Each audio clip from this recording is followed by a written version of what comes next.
नमामीश्वमीशाननिर्वाणरूपं त्रिभुञ्जात्मकं ब्रह्मवेदस्वरूपं निजं निर्गुणं निर्विकल्पं निरीहं चिदाकाशमाकाशवासं भजेऽहम्। नमामीश्वमीशाननिर्वाणरूपं त्रिभुञ्जात्मकं ब्रह्मवेदस्वरूपं निजं निर्गुणं निर्विकल्पं निरीहं चिदाकाशमाकाशवासं भजेऽहम्। महाकाय सूर्यकोटि समप्रभ निर्विघ्नं कुरु मे देव सर्वकार्येषु सर्वदा। या कुन्देतु तुषारहारधवला या शुभ्रवस्त्रावृता या वीणावरदण्डमण्डितधरा या श्वेतपद्मासना या ब्रह्माच्युतशङ्करप्रभृतिभिः देवैः सदा वन्दिता सा मां पातु सरस्वती भगवती निःशेषकार्यावः। ब्रह्मानन्दं परमसुखदं केवलं ज्ञानमूर्तिं द्वन्द्वातीतं गगनसदृशं तत्त्वमस्यादिलक्ष्यम् एकं नित्यं विमलमचलं सर्वदे साक्षिभूतं भावातीतं त्रिगुणरहितं सद्गुरुं तन्नमामि। जयति जयति माया यस्य कायाधिपस्ते रचनवचनमेकं केवलं चाकलय्य ध्रुवपदमपि यातुं यत्कृपातो ध्रुवोऽस्मि सकलकुशलपात्रं ब्रह्मपुत्रं नतोऽस्मि। देवर्षि नारद महाराज की जय। जय जय राम कृष्ण हरे जय जय राम कृष्ण हरे जय जय राम कृष्ण हरे कृष्ण हरे राजा राम कृष्ण हरे राजा राम कृष्ण हरे जय जय राम कृष्ण हरे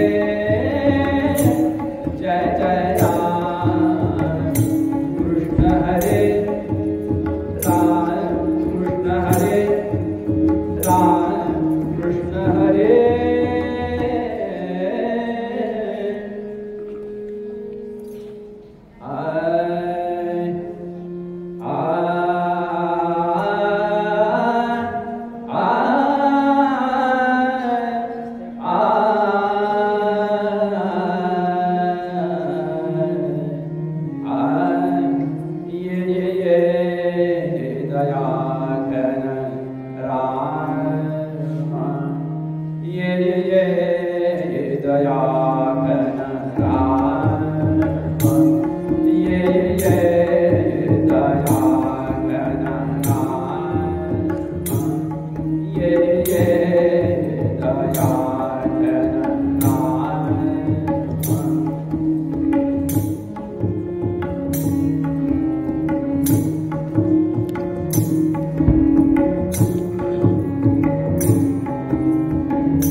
I'm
ये रे धावत आज गुरुराया, ये रे धावत आज गुरुराया, ये रे धावत आज गुरुराया, ये रे धावत आज गुरुराया, शरणागत मानि पाया, शरणागत मानि पाया, शरणागत मानि पाया, शरणागत मानि पाया, ये धावत आज गुरुराया, ये धावत आज गुरुराया,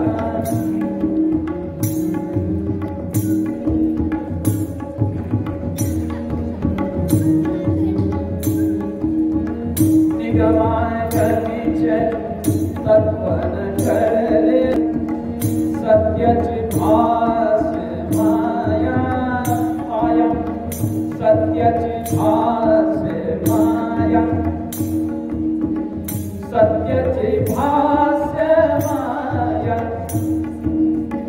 सत्यची भास माया, ये रे धावत आज गुरुराया, ये रे धावत आज गुरुराया,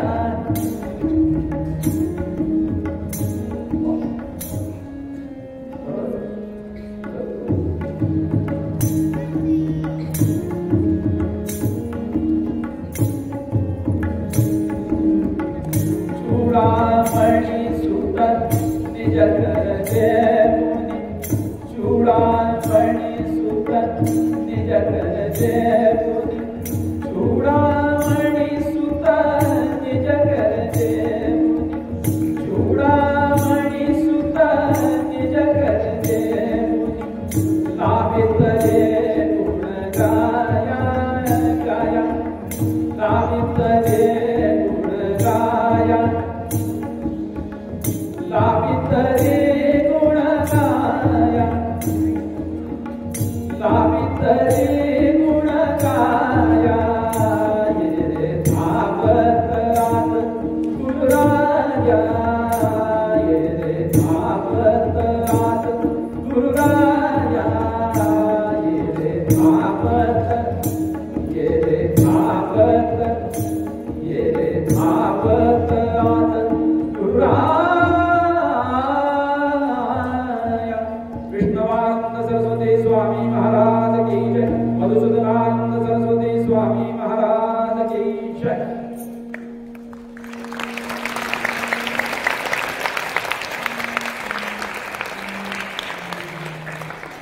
बाळांनो, सर्वांना नमस्कार।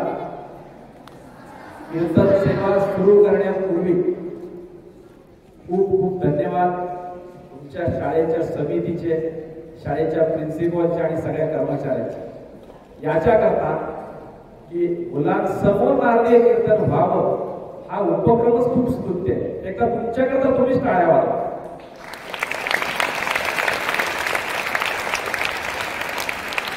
कारण मी गावोगाव फिरतोय, कीर्तनाला येणारा श्रोता जो आहे तो 40 ते 70 या वयोगटातला असतो।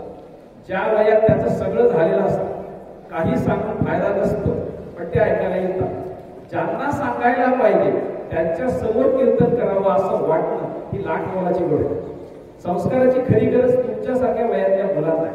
काय वाईट काय चांगलं हे तुम्हाला कळलं पाहिजे, आणि त्याच्याकरता सुंदर समाज प्रबोधनाचं जर कोणतं साधन असेल तर ते म्हणजे कीर्तन सेवा। परंपरागत चालत आलेलं आहे। तुम्हाला माहिती असेल तरी सांगतो, नारदीय कीर्तन म्हणजे काय। वैकुंठामध्ये देवर्षी नारद रोज भगवंताची स्तुती करताना जे कीर्तन करतात त्याला नारदीय कीर्तन म्हणतात। त्याचा साचा कसा आहे, सुरुवातीला मंगलाचरण, मी आता जे म्हटलं ते की त्याच्यामध्ये देवाचं आणि सद्गुरूचं स्तवन झालं पाहिजे। का? देव आपल्याला गुरुजी शिवाय कळत नाही, त्यामुळे देवाचं स्तवन आणि गुरुजीचं स्तवन। त्या मंगलाचरणानंतर पूर्वरंग घ्यायचा। पूर्वरंगामध्ये संतांचा एखादी अभंग किंवा एखादी सुभाषित, एखादी श्लोक तो घ्यायचा। त्याचं निरूपण करायचं, म्हणजे त्याचा अर्थ सांगायचा, त्याच्यामध्ये काय चांगलं सांगितलंय ते समजून सांगायचं, त्यातलं तत्व सांगायचं. हा झाला पूर्वरंग. आणि पूर्वरंगानंतर देवाचं भजन करायचं. आणि त्या पूर्वरंगामध्ये जे तत्व सांगितलं त्या तत्वाला धरून एखाद्या भक्ताचं किंवा भगवंताचं आख्यान लावायचं उत्तरंगावर. आणि शेवटी भैरवी म्हणायची. असा नारदीय कीर्तनाचा साचा असतो. तुम्हाला माहित असेल तरी कळावं परत एकदा सांगितलं. त्यानुसार आमचं नारदीय कीर्तन करण्याचा मी प्रयत्न करणार आहे. तुमच्यासमोर पहिल्यांदा आलोय. मी कुठलंही शिक्षण घेतलेलं नाही, त्यामुळे सांभाळून घ्यायची विनंती करतो. आणि मी तुम्हाला तत्वज्ञान सांगणार नाही, तुमच्याशी संवाद साधणार. त्यामुळं मला सहकार्य करा पुढचे 1.5 तास अशी विनंती करतो. तुम्हा सर्व श्रेष्ठांना विशेष प्रणिपात करतो. सगळ्या बाळांच्या हृदयस्थ परमात्म्याला वंदन करतो.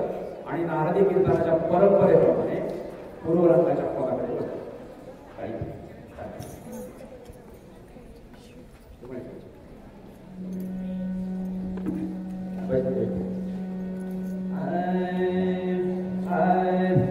भक्ती एक गोड प्राण्या, भक्ती एक गोड, भक्ती एक गोड प्राण्या,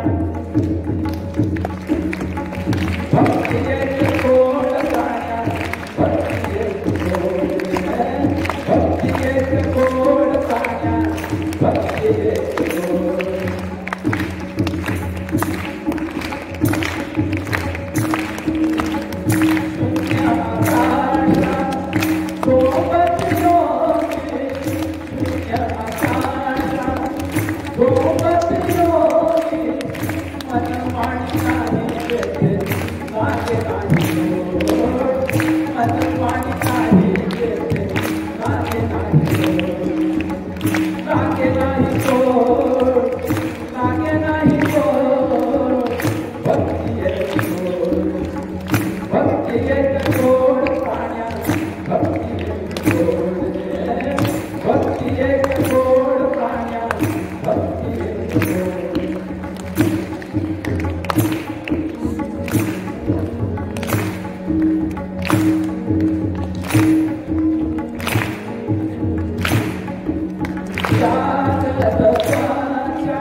Oh,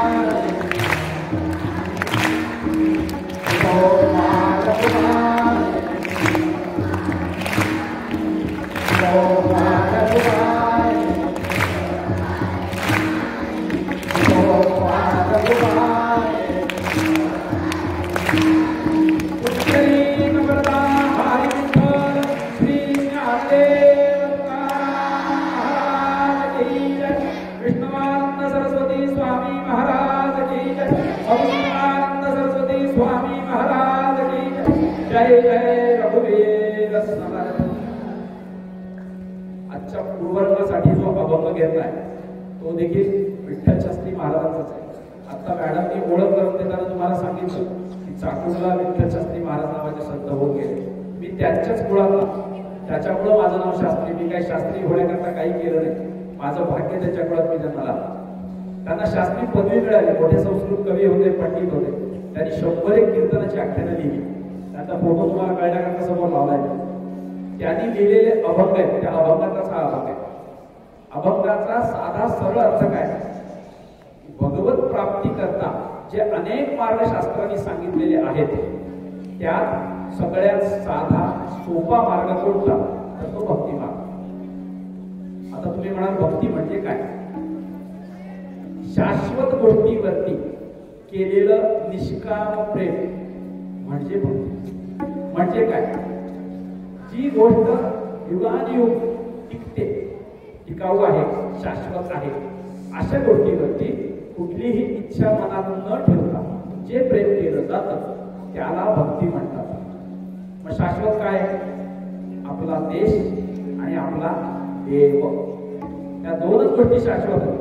त्यामुळे देशभक्ती आणि देवभक्ती या दोन गोष्टीला वेदांनी, शास्त्रांनी, पुराणांनी महत्व दिलंय. भक्ती केलीच पाहिजे. त्याचं कारण काय? सृष्टी निर्माण करताना भगवंताने संपूर्ण सृष्टी बनवली. झाडं, पानं, फुलं, वेली, किडे, मोकळे सगळे बनवले. पण माणूस जो बनवला त्याला एक विशेष काम दिलंय आणि ते म्हणजे ब्रह्मावलोकनाचं. ब्रह्मावलोकन म्हणजे देवाचा शोध घ्यायचा. तुम्ही ऐकलंय का कधी एखाद्या वाघाने देवाचा शोध घेतलाय? ऐकलंय का? नाही. एखाद्या कांगारूने देवाचा शोध घेतला नाही घेतलं.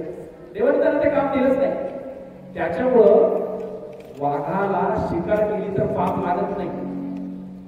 आणि गायीने दूध दिलं आणि त्या दुधाचा तुम्ही अभिषेक केला तर गायीला दूध दिला नाही. पाप पुण्य कुणाला आहे? तुम्हाला, आम्हाला. त्याचं कारण काय? आपण माणसं आहोत. माणूस म्हणून जन्माला आला. देवाने काही आगाऊ आपल्याला दिले. तर आपलं आद्य कर्तव्य काय? ज्याने आपल्याला जन्माला घातलंय त्याला शोधायचं म्हणजे देवाला शोधायचं. त्याच्यामुळं लहानपणापासून शुभंकरोती म्हणायची, रामरक्षा म्हणायची, भीमरूपी म्हणायचं, म्हणजे झाली असेल तर संध्या करायची, सूर्याची उपासना करायची. ह्या ज्या उपासना सांगितल्या त्या देवशोधना करताय. तुम्ही म्हणाल याची काय गरज आहे आम्हाला? आम्ही शाळेमध्ये शिकतो, चांगले मार्क घेतो, इंजिनियर होतो, डॉक्टर होतो, भरपूर पैसे कमवतो, आम्हाला काय गरज? करा, ते करा निश्चित. ते कशाकरता आवश्यक आहे? सुखी होण्याकरता. बरोबर आहे? भरपूर पगार लागतो आपल्याला का? आपल्याला सुखी व्हायचं. सुख हे कुठं मिळतं? शरीराला. पण तुम्हाला जर आनंदी व्हायचं असेल तर परमार्थाकडे जावंच पाहिजे. सुख वेगळं, आनंद वेगळा. बरोबर आहे ना? पटतंय ना?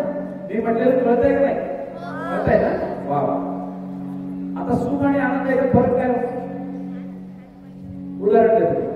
आता तुम्ही शाळेत आलाय आणि घरी दुपारी आईने सुंदर बासुंदी केली. आई काय म्हणते? लेकरू घरी आला तर खाय, झाकून ठेवते बसतो. बरं? आणि तुम्ही गेल्यावर तुम्हाला तिथे खाय.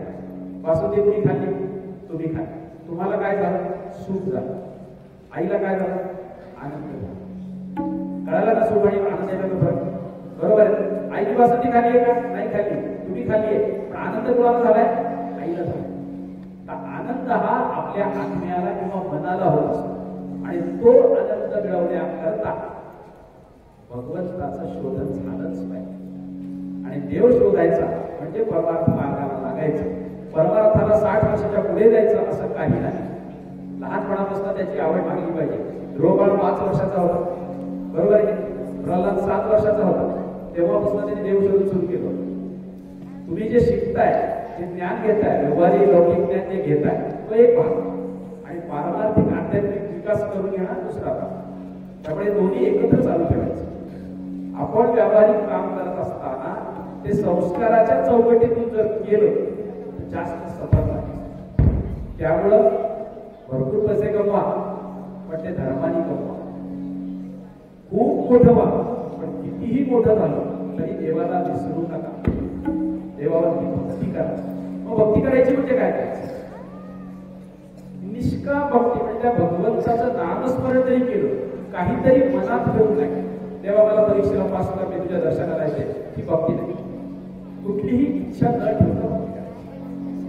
आता तुमच्यापैकी किती जण देवाला मानतात मला सांगा, हात वर करा. वा वा वा वा वा वा वा, छान छान.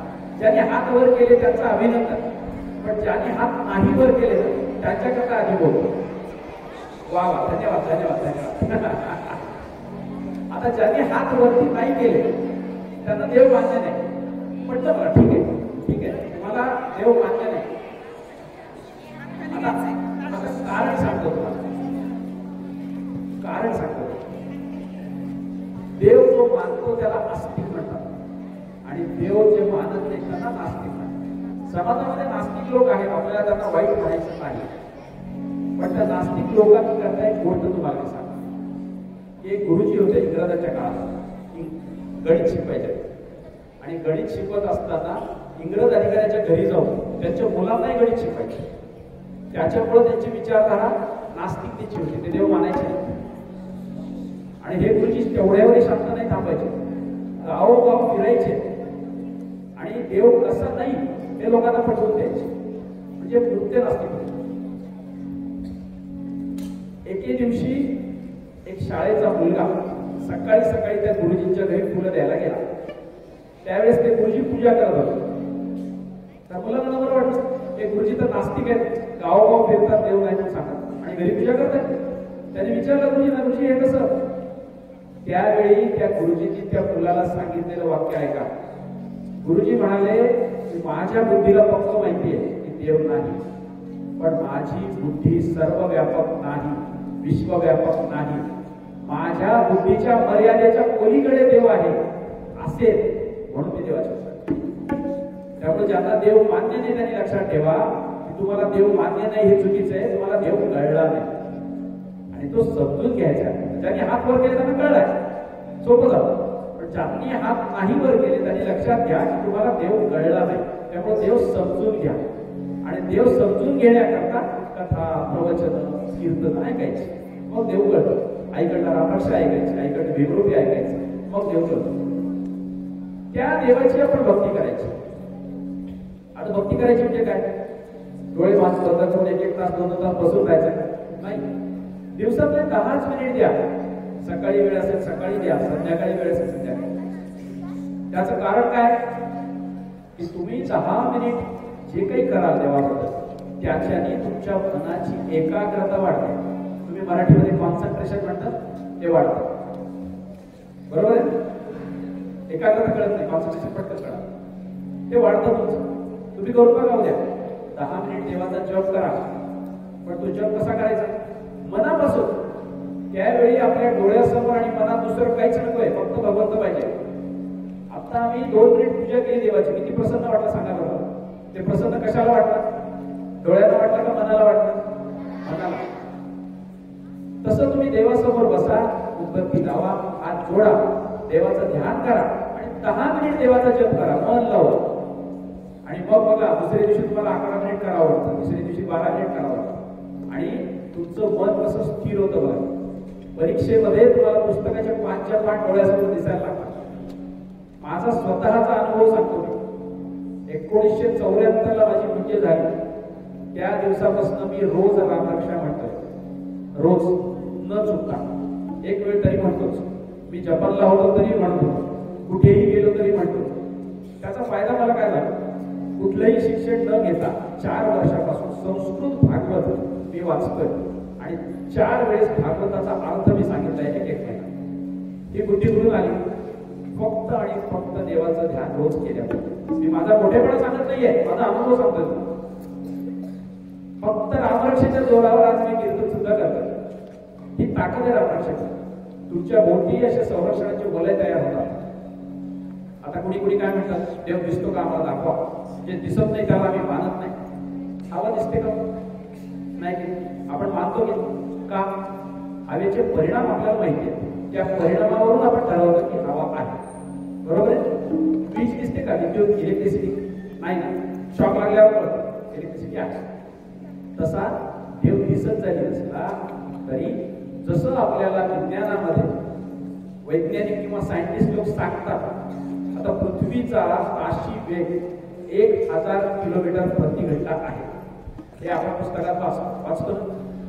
कोणीतरी अनुभव कोणी पाहिलं का तपासून? नाही.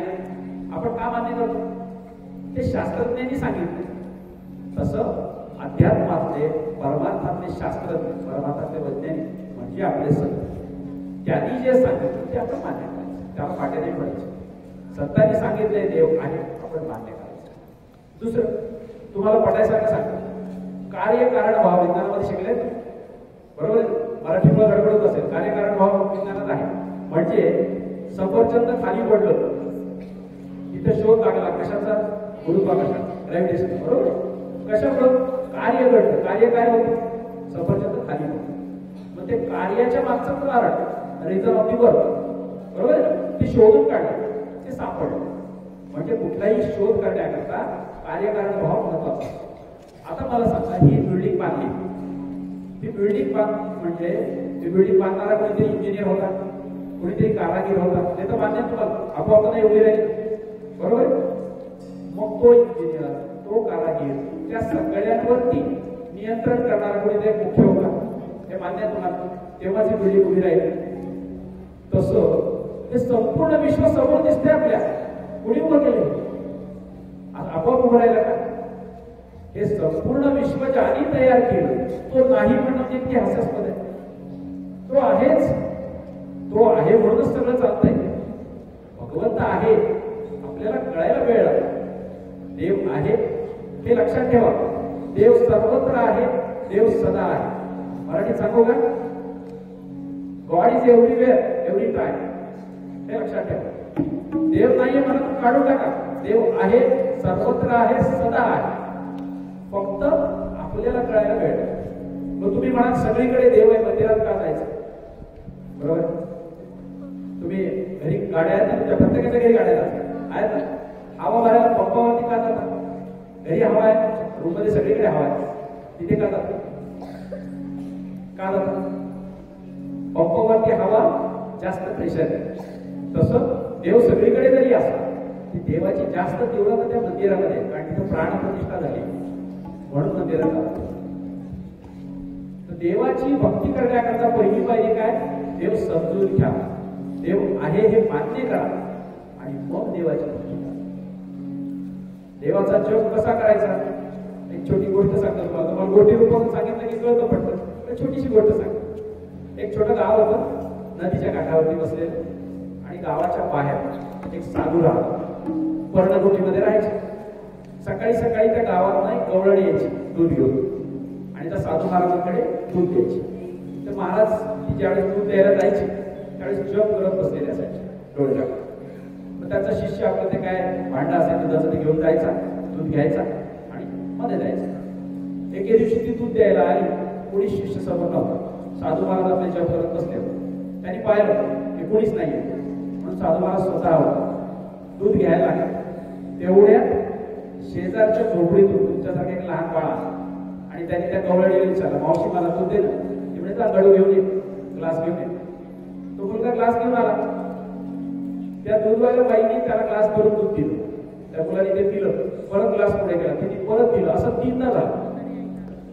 साधू महाराज म्हणाले, मी गेले 10 वर्ष झाले तुझ्याकडून दूध घेतोय, एक थेंब देखील तू आगाऊ देत नाही मला.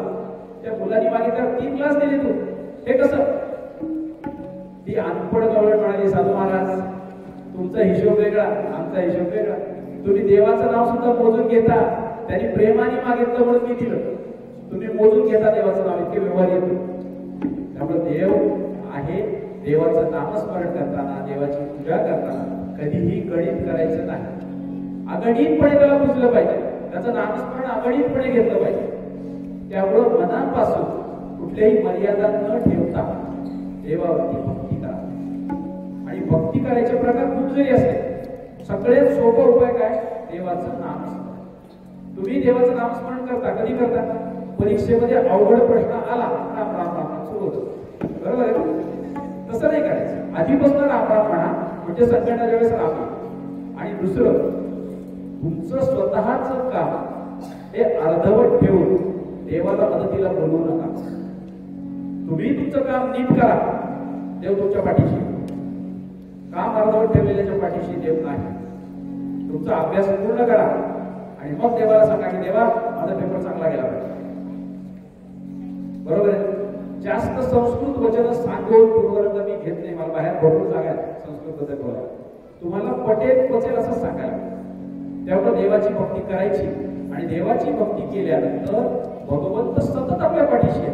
रामदास स्वामी म्हणाले ना, सदा सर्वदा देव सन्निध आहे, कृपाळूपणे अल्पधारिष्ठ आहे. तो बाजूलाच आहे. संकट काय येतात, तुमची ताकद किती आहे त्या संकटाला तोड द्यायची ते देव बघत असतो. आणि ज्यावेळेस लक्षात येतं देवाची ह्याची ताकद कमी पडते त्यावेळेस भगवंत तुम्हाला ताकद देतो, तुम्हाला मदत करतो.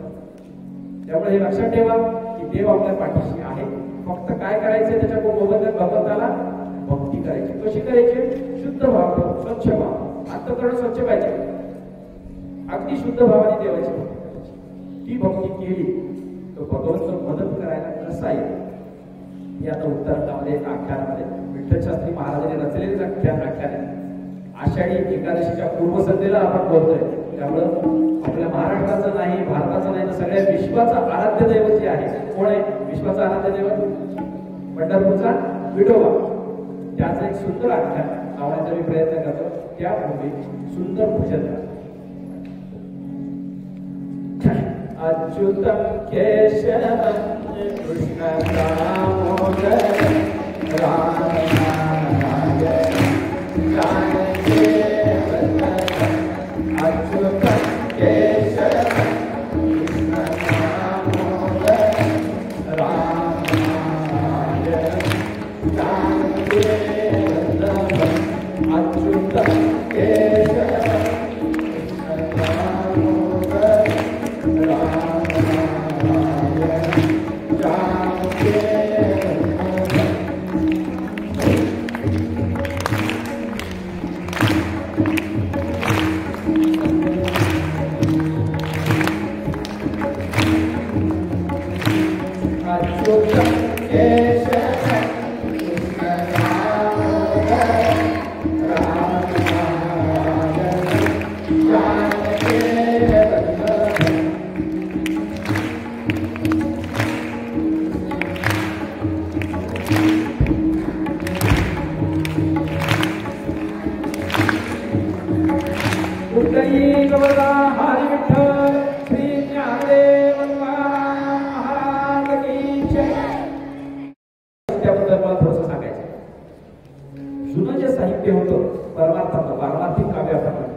त्याच्यामध्ये 3 प्रकार केले जायचे.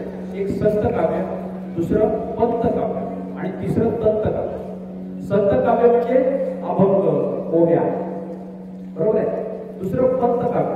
पंत काव्य म्हणजे ज्यामध्ये पांडित्य म्हणजे श्लोक, सुभाषित, हे पंत काव्य. आणि दंत काव्यामध्ये तंतू वाद्यावर वाजवले जाणारे गीत सगळे, म्हणजे याच्यामध्ये लावणी आली, छकडा, कटावाला, ठुमरी आली, दादरा, हे दंत काव्य. आता जे मी आख्यान लावणार आहे या आख्यानामध्ये ह्या तिन्ही काव्याचा त्रिवेणी संगम आहे. पंत काव्य आहे, दंत काव्य आहे आणि संत काव्य. त्यामुळे त्याची मजा घ्या. दुसरं, 8वी ते 10वीच्या मुलांना कळेल, मराठीमध्ये तुम्ही वृत्त वाचता, ओवी, दिंडी, साकी, हे वृत्त आहेत मराठीमध्ये. हे सगळे वृत्त याच्यात आले, त्याची मजा घ्या. मध्ये मध्ये तुम्हाला सांगत आहे आर्या सुद्धा तुम्ही शिकता ना, ते सगळं काव्य याच्यामध्ये तुम्हाला ऐकायला मिळेल. 200 वर्षापूर्वीचे हे काव्य आहे, त्याची मजा घ्या. पद आले काही शिप्पीदामा शेटी चिंता मोठी करे देवाचे धरी पाया माझे या लग्न नाम देवाचे. आर्या ऐकल्यावर तुमच्या लक्षात आलं असेल, नामदेव महाराजांच्या आयुष्यातल्या एका प्रसंगावर हे आख्यान रचले. नामदेव महाराजांचा जन्म जुन्या परभणी जिल्ह्यामध्ये नरसी नावाच्या एका गावाचा, खेडगावावर. नामदेव महाराज 5 वर्षाचे होते तोपर्यंत त्या गावात ते राहिले आणि नामदेव महाराजांचे वडील दामा शेट्टी यांनी प्रापंचिक अडचणीमुळे ते गाव सोडलं. पंढरपूरला ते आले आणि पंढरपूरला गोपाळपुऱ्यामध्ये एक छोटी झोपडी उभी केली आणि त्यामध्ये ते राहिले.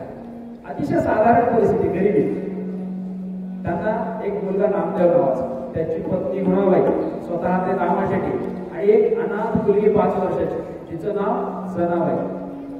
तिला त्यांनी आश्रय दिला होता. असे 14 ते झोपडीत राहिले. त्याचा नित्यने रोज सकाळी उठायचं, आंघोळ झाली तिचं हाताने विठोबाचं दर्शन घ्यायचं आणि विठोबाचं दर्शन घेऊन आपल्या दुकानात जायचं. जातीने शिंपी होते त्यामुळे टेलरिंगचा व्यवसाय होता. लोकांचे कपडे शिवून द्यायचे, 1-2 आणि काय मिळायचे त्याच्यावरती आपला प्रपंच चालवायचा. असं त्याचं चाललं होतं. नामदेव महाराजांना मोठे झाले होते, 15 वर्षाचे झाले होते. त्यामुळे नामदेव महाराज काय करायचे, उठायचे, देवाची पूजा करायची, पांडुरंगाला नैवेद्य घेऊन जायचा. तो नैवेद्य घरी आणून ठेवायचा आणि वडिलांच्या दुकानामध्ये जाऊन वडिलांना मदत करायची. असं नित्यनेम चालू होतं. एके दिवशी नामदेव महाराजांचे वडील दामा शेट्टी पांडुरंगाच्या गाभाऱ्यात गेले आणि पांडुरंगाशी भांडायला लागले की देवा, माझा मुलगा 16 वर्षाचा झालाय, अजून लग्न होत नाही त्याचं. त्या काळात मुलांची लग्न 13-14 वर्षी व्हायची. त्यामुळे त्यांना चिंता वाटायची आणि ते देवाला सांगायला लागले, अरे आमची परिस्थिती खूप साधारण आहे, आमच्या घरी खायला काही नाहीये, त्यामुळे कोणते पाहुणेच आमच्याकडे येत नाहीये, लग्न करता कोणी मुलगी देत नाहीये, त्याच्याकडे बघ जरा, काहीतरी कर, काहीतरी कर. देवाशी भांडायला लागले आणि इथून निघून गेले. रागा देव काही चित्र देत नाही बघितलं आणि रागा निघून गेले. ते निघून गेले आणि भगवंत हसायला लागले. का इतकी दिवस येऊन पाया पडून जात होता, काही म्हणत नव्हता, आज मला काहीतरी कर म्हणालाय, मला काम सांगितलं. देवाला आनंद झाला आणि देवानी आपल्या मूर्तीतून उडी घेतली. कशी, शंखचक्र गदा पद्म घेऊन का नाही, एक वेगळा अवतार घेतला. मस्त डोक्यावरती जिरेटो, जोधपुरी कोट घातलेला, चुस्त पायजामा, पायामध्ये मोजरी, त्या जोधपुरी कोटला सोन्याचे बट, त्या खिशाला अशी चैन लावलेली सोन्याची, हातामध्ये एक रूळ लाकडाचा आणि त्याच्या 2 कडेला वेड म्हणतात त्याला, रिंग असतात, लोखंडाचे असतात लोकांना, त्याचे सोन्याचे लावले आणि असा अवतार घेऊन देव त्या गाभाऱ्यातून बाहेर पडले. कुणालाही दिसले नाही. देव सगळ्यांना दिसतो नाही, नाही दिसले कुणाला. कुणाला दिसले, रुक्मिणी मातेला दिसले. रुक्मिणी मातेने पाहिलं, त्याला देवा कुठे, देव म्हणाले मी कामावर आहे, कामावर आहे. तिथून देव थेट निघाले. ते कुठे गेले, मग भाग्यनगराचा पाही बाबाजी साहूचे सदन, जेथे 10 सहस्त्र लेखन दिवारजनी चालतसे. तिथून देव थेट निघाले आणि कुठे गेले, भाग्यनगर. आता तुम्ही म्हणाल भाग्यनगर कुठे आहे, भाग्यलक्ष्मीचं मंदिर ज्या गावात आहे त्याचं नाव भाग्यनगर होतं. त्यानंतर बदलून हैदराबादचा ते भाग्यनगर. त्या भाग्यनगरला बाबाजी साहू नावाचा एक सरदार होता, बिदरच्या बादशहाचा सरदार, खूप श्रीमंत. 1000 एकर जमीन होती त्याची, भरपूर लोक चालू. 10 सहस्र म्हणजे 10,000, लेखणी म्हणजे 10,000 कारकून त्याच्याकडे काम करायला होते. कसे, दिवा रजनी म्हणजे 3 शिफ्ट मध्ये काम चालायचे, एवढा मोठा कारभार. आणि त्याच्या कार्यालयासमोर भगवंत जाऊन थांबतो. आता तुम्हाला माहिती आहे, चांगले कपडे घातलेला माणूस एसटी मध्ये जर आला तर त्याला कोणी जागा नाही.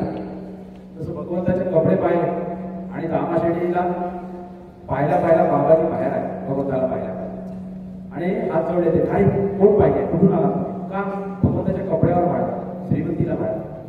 भगवंत म्हणे हा, कपड्यावरती पाहिला. आणि मग त्यांनी भगवंताला याच्यामध्ये नेलं आणि भगवंताला विचारायला लागला, तुम्ही कुठून आला, काय पाहिजे, कशाकरता आला, नाव काय तुमचं. आणि भगवंतानी आपली ओळख सांगायला सुरू.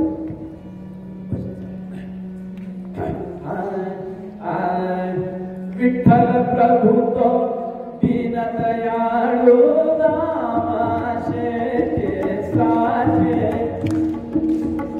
विठ्ठल प्रभू तो दीनदयाळू दामा शेटे साठे. सेवक झाला तो जय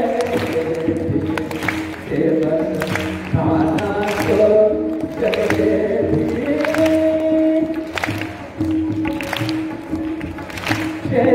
पंढरीत कोणी साहू रामाचे राहतो त्याचे सकल काम मी पाहतो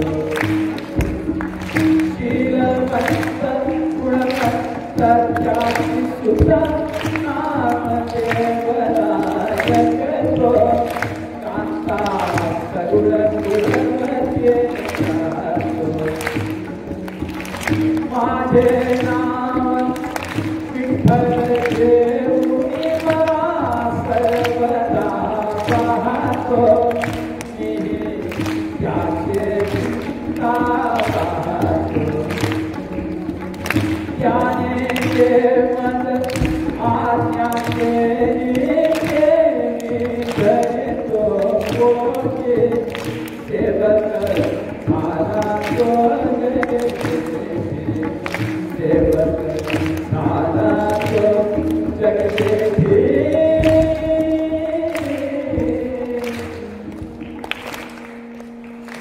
भगवंतानी आपली ओळख सांगायला सुरुवात केली. आता भगवंताचं कसं असतं, खोटं बोलायचं नाही, खरं सांगायचं नाही. भगवंताला विचारलं तरी कुठून आला, पंढरपूरून आला. काय नाव आहे, विठ्ठल. ते काय करतात, भगवंतानी सांगितलं आमच्या गावामध्ये दामा शेट्टी नावाचा एक साहू आहे, त्याचा मी मुनी आहे. आता साहू शब्दाचे दोन अर्थ आहेत. साहू म्हणजे सज्जन, साहू म्हणजे सावकार. दामा शेट्टी सज्जन होते, बाबाजीला वाटलं मोठा सावकार आहे. त्या दामा शेट्टीला एक मुलगा आहे, त्याचं नाव नामदेव. खूप छान आहे दिसायला, नायक म्हणजे हिरो सारखा आहे.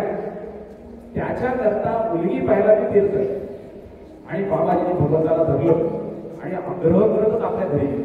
विठ्ठलराव चला चला चला चला, माझ्याकडे माझी मुलगी आहे आणि तिच्याकरता मी असंच मोठं स्थळ शोधतोय. माझ्या मोलाचं मला मोठ्या घरी माझी मुलगी द्यायची आहे. भगवंताला घरी घेऊन गेला, आतमध्ये गेला आणि आतमध्ये सांगायला लागला बायका पोरांना, काय अगं आपल्या राजाबाईकडे स्थळ आलंय बघा. भगवंतानी ऐकलं, नाव काय, राजाबाई. मुलाचं नाव काय, नामदेव. तुम्ही पत्रिका, जन्मपत्रिका वगैरे माहिती असेल तुम्हाला, लग्नाच्या वेळेस बघतात बघा ती जन्मपत्रिका. त्याच्यामध्ये ते काय एक नाळ असते, त्या राजाबाई आणि नामदेव एक नाळ यायला. भगवंताच्या लक्षात भगवंत असं आहे का, करता येईल. आणि मग तो बाबाजी बाहेर आला, मुलीला घेऊन आला, त्यांनी दाखवलं भगवंताला, गावली मुलगी माझी आणि ही तुम्ही म्हणताय त्याच्या तुमच्या साहूच्या मुलाखत बघा. भगवंत म्हणे ठीक आहे, आपण बघू पत्रिका.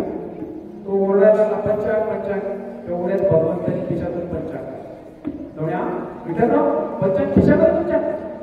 भगवंत म्हणाले, अरे पंचांग ज्याच्यावरून बनतं ते चंद्र सूर्य तारे सगळे माझ्या खिशात. त्याला कळलं नाही, भगवंत विनोद करत होते.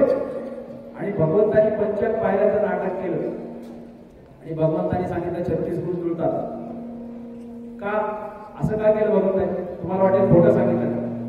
पंचांग किंवा जन्मपत्रिका ह्या लग्न जुळवण्याकरता असतात, लग्न मोडण्याकरता नाही. त्यामुळं ज्यावेळेस वेळ येईल त्यावेळेस जन्मपत्रिका बघा, तुम्ही सुद्धा बघा, निश्चित बघा, पण ती चांगल्या स्पेशालिस्टला दाखवा. तुम्ही बरं वाटत तर डॉक्टरकडे जातात, चांगल्या डॉक्टरकडे जातात, स्पेशालिस्टकडे जातात. तसं जन्मपत्रिका सुद्धा ज्याला त्यातलं कळतं, हुशार आहे अशा माणसाला दाखवा. आणि चांगल्या गोष्टी करता त्याचा वापर, त्याचा अतिरेक करू नका. मी त्याच्या विरोधात नाहीये, पण त्याचा अतिरेक जे करतात की अगदी छोट्या छोट्या गोष्टीकडे लग्न पडतात, ते चुकीचं आहे. त्यामुळे भगवंतानी सांगितलं त्याला 36 गुण जुळतात. तू बडबड करायला लागला, एवढं मोठं घर मिळालं, एवढा मोठा मुलगा आहे, एवढे मोठे श्रीमंत लोक आहेत. आणि त्याने मुलीला लगेच नऊवार साडी वगैरे, त्यावेळेस नऊवारची पद्धत होती, 8-9 वर्षाची गोष्ट. तिला आणलं, एका चांदीच्या चौरंगावर बसवलं. भगवंतासमोर ती मुलगी 10 वर्षाची मुलगी ती बसली आहे. किती भाग्य तिचं बघा, प्रत्यक्ष देव समोर बसलाय आणि भगवंत तिला पाहताय. त्या काळामध्ये मुलगी पाहण्याकरता किंवा मुलगा पाहण्याकरता शेजारचे कोणीतरी काका, दूरचे कोणीतरी नातेवाईक जायचे आणि त्यांना जर आवडलं तर लग्न ठरवून यायचे बरं का. आजकालच्या सारखं नव्हतं, मुलगा मुलगी कॉफी प्यायला जातात, चर्चा करतात, मग ठरवतात, असं नव्हतं. त्या कुणीतरी जायचं आणि लग्न ठरवून यायचं. आई वडिलांनी ठरवले असलेल्या मुलासोबत किंवा मुलीसोबत लग्न व्हायची त्यावेळेस ती त्या काळातली पद्धत होती. मला नाव नाही ठेवायचं कोणाला. आणि भगवंतानी त्या मुलीकडे पाहिलं एकदा आणि आग्रह त्याचा पाहून प्रभूने त्याच पाहिले घटित आपुल्या हस्ते ठाणे साखर पुडा श्रीफळ तिच्या वटीत. भगवंतानी आपल्या हाताने तिचा साखरपुडा केला. काय त्या लेकराचं कौतुक. प्रत्यक्ष त्रिखंडाचा नायक तिचा साखरपुडा करतोय. तिच्या ओटीमध्ये साखरेचा पुडा आणि नारळ दिलं आणि लग्न पक्क केलं. आणि भगवंत परत पंढरपूरला आले आणि त्यांनी स्वप्नामध्ये जाऊन दामा शेट्टीला सांगितलं की तुझ्या मुलाचं मी लग्न ठरवलंय. भाग्यनगरचा बाबाजी साहू नावाचा सरदार आहे आणि त्याच्याकडे माघ महिन्यामध्ये मी लग्नाची तिथी काढून आलो. इथे दिंडी नावाचं एक वृत्त आहे. तुम्ही ऐकलं असेल दिंडी नाव. बऱ्याच कविता दिंडी वृत्तात येतात. त्या दिंडी वृत्तामध्ये महाराजांनी छोटे 4 ओळीचे लिहिले ते दिंडी म्हणून वेदाशी जो दुर्गम सागमाशी वेदाशी जो दुर्गम सागमाशी तो लग्न नामास्तव माघमाशी तो लग्न नामास्तव माघमाशी काढून आला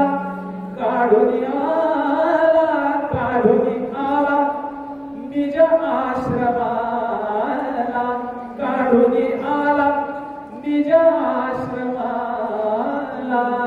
पडून देतो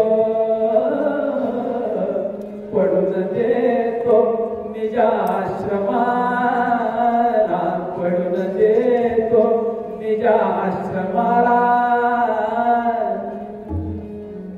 जो वेदाला शास्त्राला पुराणाला कुणाला सापडला नाही त्या त्रिखंडाच्या नायकाने त्या भगवंतानी नामदेवाचं लग्न ठरवलं. किती भाग्य होतं. आणि हे सगळं का केलं. फक्त नामदेवाची त्याच्या आई वडिलांची भक्ती बघून. आणि झालं. आता गरिबी एवढी होती लग्नाची काय तयारी करणार हो.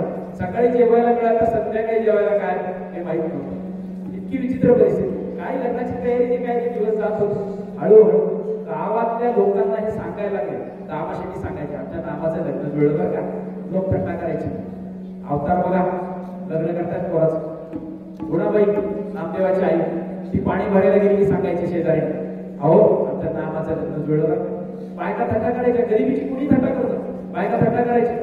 अगं तुमचं चौघाचंच पोट भरत नाही 5वी आठवून काय करणार आहे. तुम्हाला माहिती बायका कशा टोटे मारतात. आणि मग वाईट वाटायला लागले. जनाबाई सुद्धा नदीवरती गेल्या की त्यांनाही शेजारी अशा करायचं. काय कौतुक करायला. बघता दिवस जायला लागले. लग्न जवळ आलं. दामा शेट्टीने विचार केला की आपल्याला पाहुणे कोणी येणार नाहीत आपल्या मुलाच्या लग्नाला. परिस्थिती साधारण गावात लोक येणार. आपलं आपण घरचे 4 जण जाऊ आणि नवरीला घेऊन. म्हणून दूरचं अंतर आहे. कारण पंढरपूर पासून हैदराबाद तुम्हाला माहिती आहे 300-350 किलोमीटर एवढं चालायचं. त्यावेळेस काय गाड्या नव्हत्या. कार करून जाऊ व्हॅन करून जाऊ त्यावेळेस पायी जायचं. म्हणून त्यांनी घरचा एक बैल घेतला. त्या बैलाला घेऊन 1 दिवस आधी त्या बैलावरती जनाबाई आणि गुणाबाई दोघी जणी बसल्या आणि नामदेव महाराज आणि त्यांचे बैल पायी गेला. 1 दिवस 1 रात्र प्रवास केला आणि पहाटे भाग्यनगरच्या वेशीवरती पोहोचले. वेस माहिती तुम्हाला. गावाची वेस असते. तुम्हाला माहिती सोलापूरला वेस माहिती आहे. त्या गावाच्या सीमेवरती पोहोचले. ते पहाटेची वेळ होती. गाव दिसायला लागलं. ते जनाबाईला म्हणायचं नाही अगं मला दिसतोय इथे आपण थांबू. थकलोय आपण मस्तपैकी आंघोळी करू आणि आंघोळी करून तयारी करू आणि मग पुढे जाऊ. म्हणून ते आंघोळी करतात तिथे थांबू. आंघोळ केली. त्याच्यात तर सोबतचा डबा काढला. आता सोबतचा डबा म्हणजे बिल्डरचा 4 काळ्याचा डबा होता का नाही. गाळण्यातून काळी भागले. गाळणं म्हणजे जुन्या काळात पाणी गाळण्याकरता एक पातळ कपडा वापरला जायचा. त्याला गाळणं म्हणायचे. तशा पातळ कपड्यामध्ये डबा आणला होता. तो डबा म्हणजे मायन पाक. माय म्हणजे भाकरी. पाक म्हणजे ठेचा. काळ्या गोड भाकरी.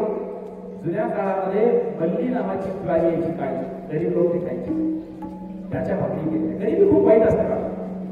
गरिबी कुणाच्याही नशिबी येऊ नये.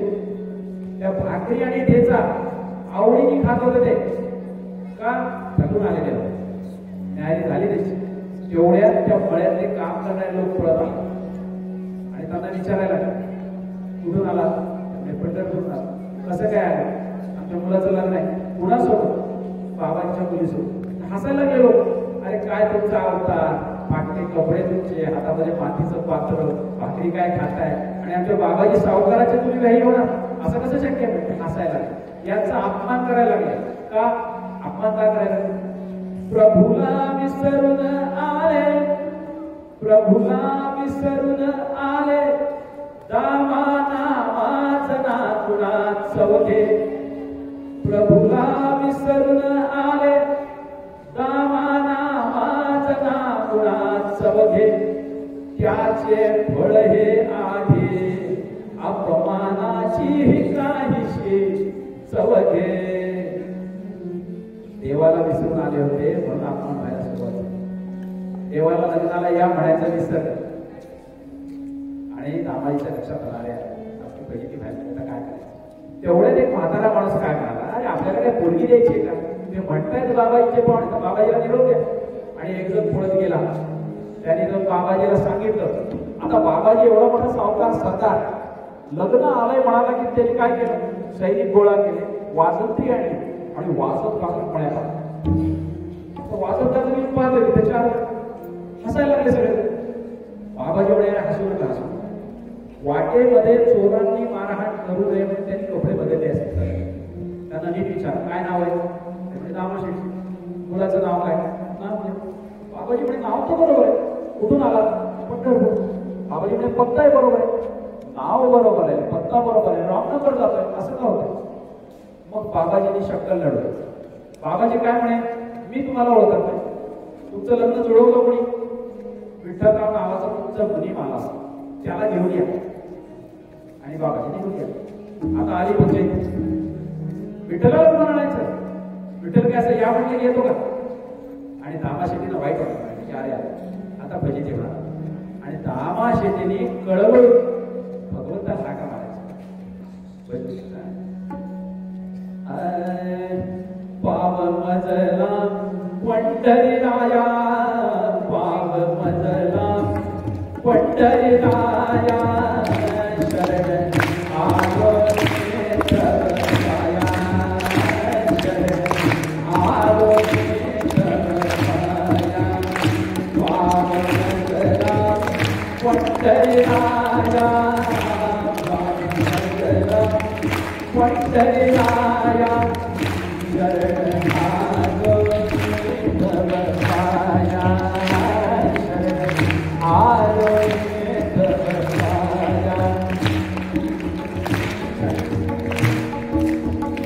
रात्रंदिनी चिंता वाहतो, रात्रंदिनी चिंता वाहतो, कुश झाले ममताया, कुश झाले ममताया, शरण आलो नेत्रराया, शरण आलो नेत्रराया, शरण आलो नेत्रराया. नामाशेठी कळवळून हाका मारत होते. वरती काय झालं? वैकुंठामध्ये भगवंत एका पंचकावरती असे पौडले होते आणि रुक्मिणी माता त्याचे पाय छेदले. तेव्हा भगवंताने स्मित केलं, हसले. बघ रुक्मिणी मातेने विचारलं काय झालं? तेवढे काय नाही, दामाशेठी आले चिरंजीवाला घेऊन लग्नाला. रुक्मिणी माताकडे काय जायचं का? हो जायचं, पण आता थांबा. तेवढ्याच भगवंताच्या बाकीच्या अष्टनायिका भगवंताला होत्या. तुम्हाला माहिती आहे 16,108 बायका होत्या. त्यातल्या 8 जणी होत्या, त्या अष्टनायिका होत्या. रुक्मिणी मुख्य आणि बाकीच्या 7 नायिका. तर त्या आल्या परत कुठे जायचं कुठे जायचं? एवढे लग्नाला आम्ही येणार. भगवंत म्हणे तुम्ही 16,108 जर आलात जागा पुढे कधी तिथे, त्यामुळे तुम्ही 8 जणी या.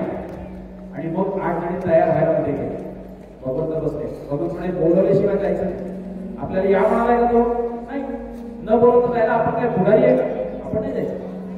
आणि मग भगवंत वाट बघत बसले. खाली काय झालं, दामा शेठीच्या बोलवण्यामुळे भगवंत येत नाही हे लक्षात आलं आणि जनाबाई पुढे झाली. जनाबाईला वाटलं की माझ्या बोलवण्याने भगवंत, आणि जनाबाई हाका मारायला करुणा घन रे विठ्ठला तुझं विण जीवन कष्टला करुणा घन रे विठ्ठला तुझं विण जीवन कष्टला पातकी घणी अभेर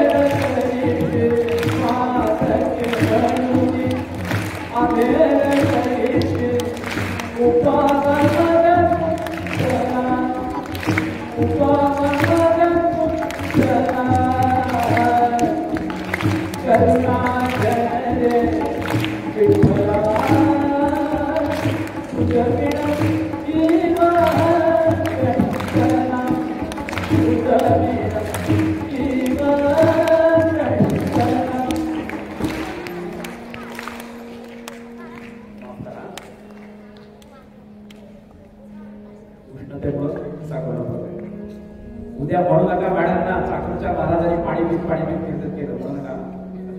आता कसा कोणा पडतो. जनाबाई हाका मारायला लागली. भगवंतांनी सांगितलं तिने सुद्धा आपल्याला बोलवलं नाही. जरा थांबा. ज्याचं लग्न त्याने बोलवलंय का नाही ना. आणि खाली नामदेवांच्या लक्षात आलं की आता फजिती आहे. आता काही भगवंत येत नाही, आपलं काही लग्न होत नाही, उगीच आपण आपण आणि नामदेव रडकुंडीला आले आणि नामदेवाने जोरात नाव फोडला. आगा धावत ये पांडुरंगा धावत ये पांडुरंगा आगा धावत ये पांडुरंगा आगा धावत ये पांडुरंगा धावत ये पांडुरंगा आगा धावत ये पांडुरंगा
आता मला सांगा इतकं छान भजन केला तेव्हा येणार नाही का?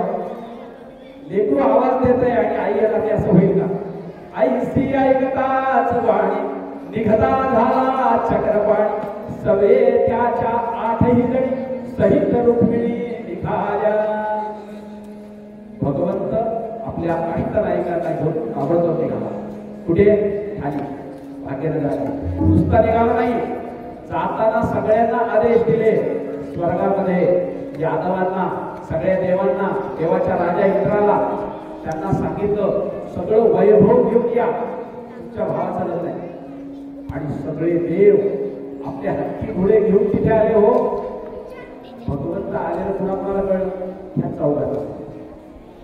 कोणाला? नामाशेठी, नामदेव, जनाबाई, चौघाला दिसलं. भगवंताला पाहिलं आणि ते चौघे खुश झाले. वा देवा, आता छान, आता सगळं चांगलं होणार. आणि भगवंतानी पाहिलं ही गडबड का झाली आहे? त्यांच्या अंगावरच्या कपड्यावर. आणि भगवंतानी कृपादृष्टीने त्या चौघाकडे पाहिलं. ताबडतोब त्यांचे कपडे बदलले. नामदेवाच्या डोक्यावरती अशी पगडी आणि मस्त रेशमी सदराला खाली सोहळं. नामाशेठीच्या डोक्यावर कोसली पटका, जॅकेट, पांढरा शुभ्र धोतर. गुणाबाईला पैठणी साडी आणि जनाबाईला रेशमी पर्वत, असे सुंदर कपडे घातले. आणि त्यांनी सांगितलं त्या बोलवा बाबाजीला, लग्नात त्या मंडळी दाटी झाली, चपरात देवोनीच वाट केली. तात्काळ वाचारुनिया जनाला बाबाजी श्रीमती पूजनाला. जुन्या काळामध्ये सीमेच्या बाहेर, वेशीच्या बाहेर आलेल्या लग्नाचं, वराडाचं पूजन केलं जायचं. त्याला म्हणायचं सीमांत पूजन. आता शेवटी म्हणतात त्याला सीमांत पूजन. त्याच्याकरता बाबाजी पळत आला. त्यांनी पाहिलं तो गुणीमान आहे. कोणाचा? नामाशेठीचा. त्याला देव नाही कळला. तो म्हणे गुणीमान आहे. वा वा वा, विठ्ठलराव तुम्ही आला, आता छान व्हायचं. देव म्हणाले मला वेळ नाही, गडबड कर, सुरू कर. आणि मग श्रीमंती पूजनाची तयारी सुरू. आता श्रीमंती पूजन करायचं म्हणजे कुठली पूजा करताना सुरुवातीला काय असतं? गणेश पूजन करायचं. ते भटजी म्हणायला लागले गणपती सुपारी मांडा. पाहिलं पूजेचं ताटच नाही. बाबाजी ओरडा काढला नौकरांवरती, अरे सुपारी कुठे आहे? ते विसरून आले होते. भगवंत पळत आले तिथे. काय झालं? ते अहो सुपारीच नाही. भगवंतांनी अशी टाळी गाजवली, गणोबा या. प्रत्यक्ष गणपतीला बोलवलं, तिथे बसवलं. करा म्हणा पूजा. जे ते प्रत्यक्ष गणेश पूजन, रंभा उर्वशीचे गायन, पाहून म्हणती सकल जन, आईसे लग्न पाहिले. देवाचं थाट काय कमी हो? स्वर्गातल्या रंभा, अप्सरा, उर्वशी तिथे नाचायला लागल्या. आपल्या मंत्र्याच्या लग्नामध्ये असतो ना ऑर्केस्ट्रा, तसा ऑर्केस्ट्रा सुरू झाला. जोरात सगळीकडे थाट सुरू झाला. आणि वरात निघाली हत्ती घोडे घेऊन. मित्र प्रत्यक्ष आले होते, यादव आले होते, सगळे आले होते. हत्ती घोड्यासहित वरात निघाली. नवरदेवाला एका पालखीत बसवण्यात आलं आणि वाजत गाजत वरात एका मंडपाजवळ आली. आता एवढं सगळं लग्नाची तयारी केली. मंडप कसा केला असेल भगवंतांनी? मंडप सुद्धा तितका सुंदर होता. मंडपाचं वर्णन करणारा एक कटाव आहे, तो म्हणून दाखवतो. शांतपणे ऐकून घ्या. एक कोसभर मंडप दुस्तर, एक कोसभर मंडप दुस्तर, विद्येला पे शास्त्र कापी, फिरे लाभले भले चांगले, तिनका पाहिले ठिकाण केले. सगळे दिसती बेसाचे सोफे फिरती, भोळे चंके पितृप बनती, तुझ्यानाचे बहुत बनाती. रत्न जडित चौकारामध्ये सदरा केल्या, निधना लागती कारंजाच्या धारावर, पुढे बारांच्या नाचती. भाई भाई बिलवर हत्या, सुवर्ण तांड्या, राऊत पंखे वारा घेती, महावकाळा धारा भरती. लोका सांगे नीट बसा, सतरंजीच्या लोळती वरच्या, वलिकांच्या पहिल्याची भाषा. टाकून साऱ्या सोयऱ्या शिवाचारा जावे, बाबाजी सांगे आता यावे, आता यावे, आता यावे. हो, याला कटाव म्हणतात का? तंतकाव्य. 10,000 खांबांचा मंडप होता. म्हणजे केवढा असेल मला? भगवंताने केलेलं सगळं भगवंताला काय बरे अमर्याद आहे तो, अगणित आहे तो, त्याला काय अशक्य आहे हो? एका सेकंदात सगळीकडे चांगलं करून टाकतात. त्यांनी ते तयार केलेला मंडप आणि त्या मंडपाच्या अगदी मध्ये मधोमध एक सुंदर पोहल तयार केलं. जुन्या काळात लग्नाकरता स्टेज नव्हते, पोहल असायचं, पोहल मातीचं, आणि त्याच्यावरती नवरा नवरीला उभं केलं जायचं. त्याच्या कोण बाजूने सगळ्या भारतीय बैठक टाकली, गाद्या, दोन, आजकालच्या आपल्या चेअर नव्हत्या, कोणी त्यांच्या चेअरचा पाय पडतो असे प्रकार नव्हते त्यावेळेस भारतीय बैठक असायची. आणि मग सगळे जर गोळा झाले, सगळे देव गोळा झाले, सगळे एकत्र आले, घोषणा झाली आपल्या लग्नात होते तशी की मुलीच्या मामाने घेऊन या, आणि राजाबाईच्या मामाने कडेवरती मुलीला आणलं. छोटी मुलगी ती 8 वर्षाची, तिला आणलं बोल्यावरती.